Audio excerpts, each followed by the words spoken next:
Another day and more transfer portal targets for your Texas Tech Red Raiders. As in today's video, we'll discuss the latest two portal contacts for Texas Tech, as both are potential lead guard options.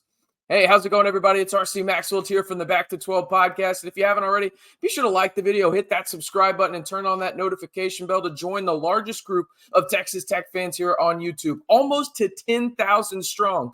Y'all are absolutely ridiculous. But if you want to stay in the know all year long on everything happening on the hardwood, in the portal, and everything in between when it comes to your Texas Tech men's basketball team, we've got you covered right here on the Back to 12 podcast channel. And if you want to go more in depth and learn the news almost instantly, head on over to scarletblackinsider.com. Austin Massey, Jacob Harris, and I would like to thank myself are doing a pretty good job of keeping y'all informed in all things Texas Tech football and Texas Tech men's basketball. So join one of the fastest growing Texas Tech communities on the internet today over on the scarletblackinsider.com.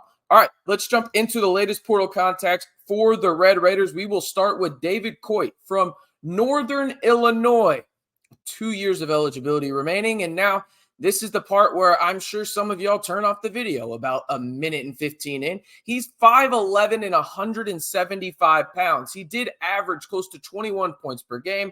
Last year at Northern Illinois, he also had 3.2 rebounds per game and 3.4 assists. He ranked as a top 25 scorer in Division I college basketball, actually coming in at 24th. Now, he is 5'11", probably closer to 5'10", if we're being honest, but he has a quick first step that creates separation and allows him to get to the rim a lot more effectively than you would think with his size. Now, he also is a really solid shooter, made 17 threes from 25-plus feet last year, and is a good passer with a plus 20% assist rate, specifically out of the pick and roll. Now, one aspect that is concerning in this is his assist to turnover ratio. That came in at 1.4% or 1.4.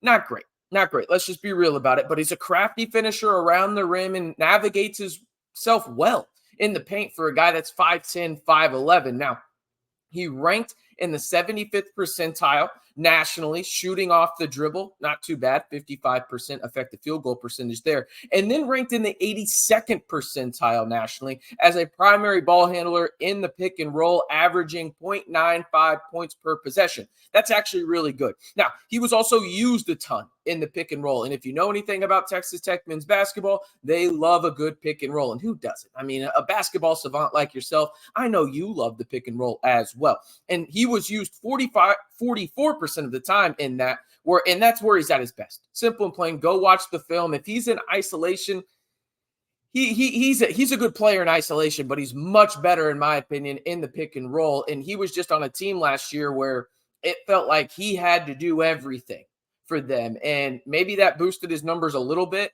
but it also inflated his turnover numbers as well because he was forcing things and trying to make the right basketball play. But sometimes just guys were out of position. You could see it on film. He was making the right basketball play, but maybe his teammates weren't. Anyway, I digress there. Not a great spot-up shooter. If we're going to critique the guy and give him, flowers and all that kind of stuff, critique-wise, he's not a good spot-up shooter. 44th percentile. Now, I talked about isolation. That's one place where he actually thrived last year, and he ranked 87th percentile nationally in terms of creating a bucket in the isolation aspect of the game. Now, I'll say this, when it comes to Coit from Northern Illinois, I can see the appeal that Grant McCasland and crew have for Coit, even if he is a bit on the smaller side. I really can see it. You think about some of the smaller guards that Grant McCasland has had, and they've worked. Joe Toussaint, people think he's a little bit bigger. He was 6 foot, okay? Tyler Perry, obviously on the smaller side. He's had smaller guards, has Grant McCasland, and had success.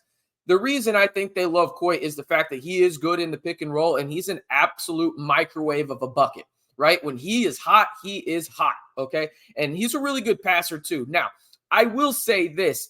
I think he can be a viable option at the one for the Red Raiders. I will say overall, though, I would like him a lot more if you transition Chance McMillan into the starting role and then you have Coit kind of in that Chance McMillan role off the bench. I would really like it if he was in a 3-guard rotation and you had another guard that was the starting point guard and then Coit was kind of the 6th man. That's kind of how I'd feel a lot better about it. In that situation, if he's your lead guard in the one spot and starting for you, you better have a good option off the bench, in my opinion, specifically with a little bit more length. But overall, I like his game as a totality in terms of the skill set he provides. I just think you have to surround him with a lot more length than maybe you can get in the portal at this time.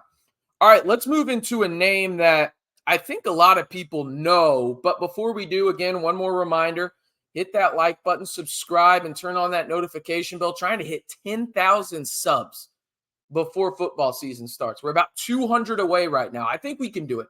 I believe in Red Raider Nation. So if you want to join the largest group of Texas Tech fans here on YouTube, there's nobody close. We're doubling up, even tripling up some other Texas Tech YouTube accounts. If you want to join the largest group of Texas Tech fans that gives you daily updates on everything Texas Tech football and Texas Tech men's basketball, this is the place. So like the video, hit that subscribe button, and turn on that notification bell to stay in the know right here on the Back to 12 podcast channel. All right. This name's going to sound familiar. It's Tyrese Hunter. Tyrese Hunter is a Texas transfer, has 1 year of eligibility remaining. You might remember him from starting his Big 12 career up in Ames at Iowa State before transferring down to Texas and playing the last 2 years down there in South Lubbock. He is 6 foot, 175 pounds, averaged just over 11 points per game, about 3 rebounds per game, and 4.1 assists. He is a proven Big 12 player with multiple years of experience. And in my opinion, watching the film and just watching Texas play last year in general, he was vastly misused the past 2 seasons, whether that was with Marcus Carr the year prior to this year or with Max from ORU as the lead guard. I think Tyrese Hunter is a better Joe Toussaint. That's what I think, okay? And really the numbers and the metrics back that up, because when you look for a primary ball handler in a Grant McCaslin scheme, I think of Tyrese Hunter. Okay. Now, that being said, I want to get this out of the way. He's going to be one of the most highly coveted guards in the portal. There's no doubt about that.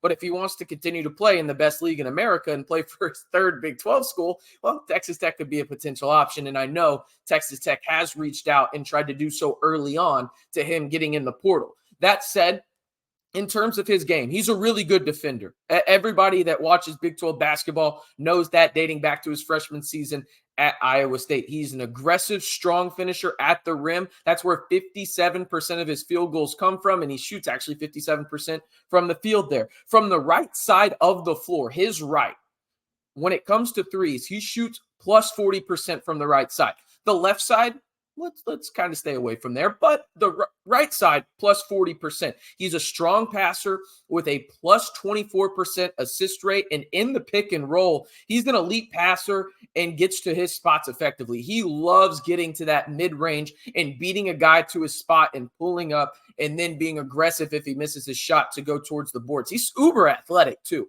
Now, he did struggle with turnovers last year, but as I mentioned, I think he was misused in a lot of ways by the Longhorns coaching staff, really since the time he got down to Austin.